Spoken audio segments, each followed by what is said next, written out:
రాజ్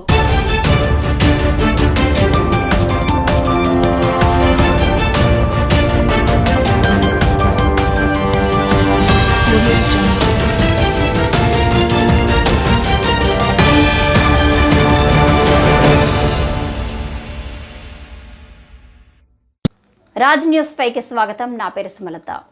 బాపట్ల జిల్లా రేపల్లె నియోజకవర్గం ఐఎంఏ తరపున రేపల్లెలోని డాక్టర్స్ సుమా నర్సింగ్ హోమ్ నుండి ర్యాలీగా బయలుదేరి ఆర్డీఓ కార్యాలయానికి విచ్చేసి పీజీ విద్యార్థి అమానుష అత్యాచారాన్ని తీవ్రంగా ఖండిస్తున్నామని, నిందితులను కఠినంగా శిక్షించాలని ఐఎంఏ డిమాండ్ చేసింది.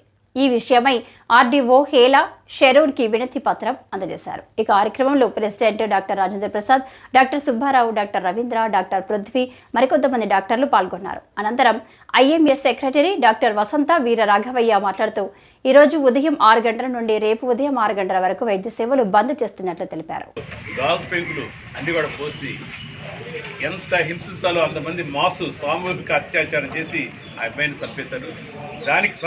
ఈ సందర్భంగా దేశవ్యాప్తంగా ఈరోజు ఇండియన్ మెడికల్ అసోసియేషన్ ఆధ్వర్యంలో ఈరోజు మార్నింగ్ 6 నుంచి రేపు ఉదయం 6 గంటల వరకు మొత్తం దేశవ్యాప్తంగా ర్యాలీ చేసి ఈ బంద్ చేస్తున్నాం.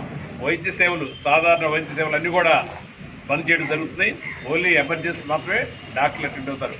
ఇది మొత్తం దేశవ్యాప్తంగా ఐఎంఏ హెడ్ క్వార్టర్స్ వాళ్ళు ఇచ్చిన ఆర్డరు.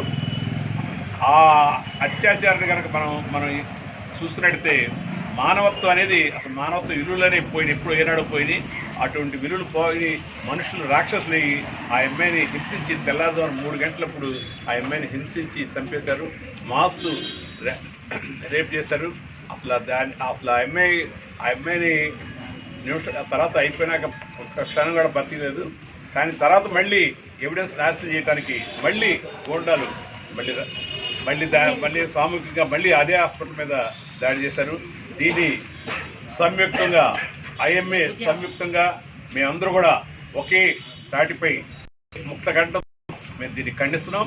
రాబోయే కాలంలో ఐఎంఏ తరఫున ఆ ఎంఐకి కావాల్సిన అన్ని కూడా మన రేపల్ల బ్రాంచ్ మేము కూడా అందజేస్తాను. మేము రెడీగా ఉన్నాం. కాబట్టి ప్రతి ఒక్కరు కూడా ఈ విషయాన్ని సీరియస్గా ఆలోచించి రాబోయే కాలంలో మానవత్వ విలువలు అందరూ కూడా కోరుతున్నాం.